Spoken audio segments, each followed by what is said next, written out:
Hi గారు, welcome to our channel. ప్రస్తుతం మనతో పాటు దాము బాలాజీ గారు, సీనియర్ జర్నలిస్ట్ ఉన్నారు. వారితో ఒకసారి మాట్లాడదాం. సార్ నమస్కారం సార్. నమస్తే. సార్, ఒక బూడిద గొడవ కూటమిలో చిచ్చు పెట్టినట్టుగా తెలుస్తుంది సార్. అటు టీడీపీ జేసీ ప్రభాకర్ రెడ్డికి, బీజేపీ ఆదినారాయణ రెడ్డికి కొంతకాలంగా బూడిద గొడవ నడుస్తుంది. ఇది చంద్రబాబు నాయుడు దగ్గర పంచాయతీకి వెళ్ళినప్పుడు కూడా జేసీ ఎగ్గొట్టాడు, ఆ పంచాయతీకి రాలేదు అంటున్నారు. అసలు ఏంటి బూడిద గొడవ? మరి కూటమిలో ఇటువంటి గొడవల్ని చంద్రబాబు నాయుడు గారు ఏ విధంగా హ్యాండిల్ చేస్తారు? మరిన్ని కూడా వచ్చే అవకాశాలు ఉన్నట్టు కూడా తెలుస్తుంది కదా సార్. మీరేం చెప్తారు సార్ ఈ గొడవ గురించి? జేసీ ప్రభాకర్ రెడ్డి ముందు నుంచి కూడా ఈ ప్రభుత్వం వచ్చినప్పటి నుంచి కూడా ఓపెన్ గానే అనేక వార్నింగ్లు ఇస్తున్నాడు. ఫస్ట్ లో నా కొడకల్లారా అంటూ ఆర్టీఓ అధికారులకు వీళ్ళకి డైరెక్ట్ గానే కెమెరా ముందు వార్నింగ్లు ఇచ్చాడు. దాని తర్వాత ఇసుక మద్యానికి సంబంధించి ఆ కాంట్రాక్టులకు కూడా వార్నింగ్ ఇచ్చారు. నాకు 15 to 20% ఇవ్వకుండా మీ బిజినెస్ ఇక్కడ నడవనీనని కూడా వార్నింగ్ ఇచ్చారు. అప్పట్లంతా కూడా చంద్రబాబు ఆయన మీద ఎటువంటి చర్యలు తీసుకోలేదు. దాంతో అతను ఇంకా రెచ్చిపోయి ఈ ఫ్లై యాష్ బూడిద ఫ్లై యాష్ విషయంలో గొడవ పడడం మొదలుపెట్టాడు. అసలు ఏంటి గొడవ? చాలా మందికి ఇది ఫస్ట్లో ఏదో చిన్నది అనుకున్నారు, కానీ ఇది రాను రాను పెద్దదై నిన్న చంద్రబాబు దగ్గరే పంచాయతీ మొదలైంది. ఆ పంచాయతీకి జేసీ ప్రభాకర్ రెడ్డి రాలేదు, ఓన్లీ ఆదినారాయణ రెడ్డి వచ్చాడు. సో ఏంది గొడవ అనుకున్నప్పుడు, ఇది ఆర్టీపీపీ అంటారు, రాయలసీమ థర్మల్ పవర్ ప్లాంట్. ఈ ఆర్టీపీసీ అనేది మనకి రాయలసీమలో ఒక ఇంపార్టెంట్ ఇది. దీనికోసం పోరాడిన వ్యక్తి రమణారెడ్డి అన్నమాట. ఆ రమణారెడ్డి పేరుతోనే డాక్టర్ రమణారెడ్డి పేరు కూడా ఇది మళ్ళీ 2023లో మార్చారు. Doctor Ramana Reddy Rayalaseema thermal power plant అని పేరు మార్చారు. ఎందుకంటే ఈయన 1985లోనే కన్నీటి గాథ అనే పేరుతో రాయలసీమలో ఉండే ఇబ్బందులు, ప్రాబ్లమ్స్ని ఆయన బుక్కుగా రాశాడు, కొంత పోరాటం చేశాడు. ఇట్లాంటి థర్మల్ పవర్ ప్లాంట్ పెట్టాలి అని ఆయన ఎప్పటి నుంచి చేశాడు. అందుకని ఎర్రగుంట్లలో ఇది పెట్టారు. ఎర్రగుంటలు అనేది జమ్మలమడుగు నియోజకవర్గం కిందకి వస్తుంది. ఇప్పుడు ఏంటంటే ఈ ఆర్టీపీపీ కింద అదేంది బొగ్గుతో తయారు చేసే విద్యుత్, ఎలక్ట్రిసిటీ, థర్మల్ విద్యుత్. అంటే మన దేశంలో 120 ప్లాంట్స్ ఉన్నాయన్నమాట పెద్దలు. ఈ 120 ప్లాంట్స్ 2,20,00,000 టన్నులు పర్ ఇయర్కి ఈ ఫ్లై యాష్ అనేది బయటకు వస్తుంది. ఎందుకంటే బొగ్గుతో చేయడం వల్ల బొగ్గులో నుంచి ఫ్లై యాష్ బూడిద వస్తుంది. ఆ బూడిద ఫ్రీ అక్కడ వాళ్ళు బయటపడేస్తారు. దాన్ని తెచ్చుకునే సిమెంట్ ఫ్యాక్టరీలకి వాడతారు ప్రధానంగా. మామూలుగా దాన్ని ఒకటి పోర్ట్లాండ్ సిమెంట్ కాంక్రీట్గా ఉపయోగిస్తారు, పీసీసీ అంటాం కదా, కాంక్రీట్గా ఉపయోగిస్తారు, సిమెంట్ ఫ్యాక్టరీలలో వాడతారు. తర్వాత సాయిల్ అండ్ రోడ్ బేస్ స్టెబిలైజర్గా వాడతారు. తర్వాత ఫ్లోవబుల్ ఫిల్స్ అంటారు, ఫ్లోవబుల్ ఫిల్స్కి వాడతారు. తర్వాత అస్ఫాల్ట్ ఫిల్లర్గా వాడతారు అనమాట. దాదాపు 15 to 30% సిమెంట్ సేవ్ అవుతుంది ఇది కానీ వాడితే. అందువల్ల సిమెంట్ ఫ్యాక్టరీలో దీని డిమాండ్ ఉంది.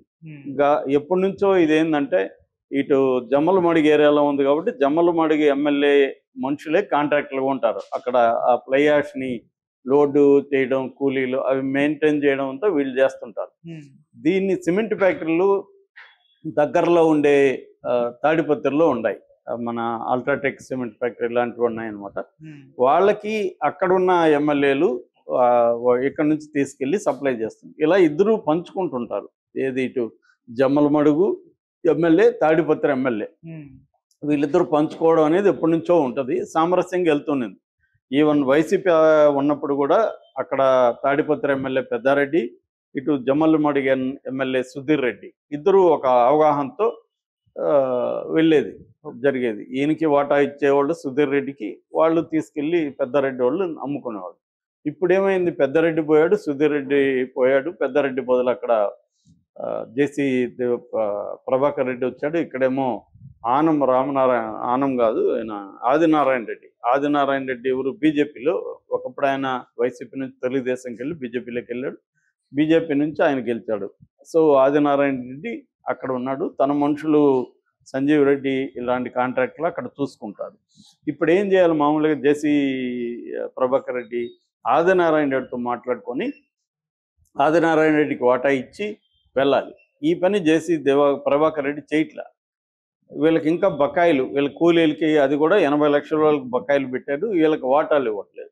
దాంతో వీళ్ళకి కాలింది. నువ్వు మా ఏరియాలో వచ్చి ఈ బూడిద మాది లోకల్, ఇక్కడ మా నియోజకవర్గంలో ఉన్నప్పుడు దాని వనరుల మీద మాకు ఆధిపత్యం ఉంటుంది, మా వాళ్ళకి డబ్బులు ఇచ్చి తీసుకెళ్ళాలి, నువ్వు అది చేయకుండా నువ్వు ఎవడు తీసుకెళ్ళడానికని వీళ్ళు అబ్జెక్ట్ చేసి ఆపేయడం మొదలుపెట్టారు.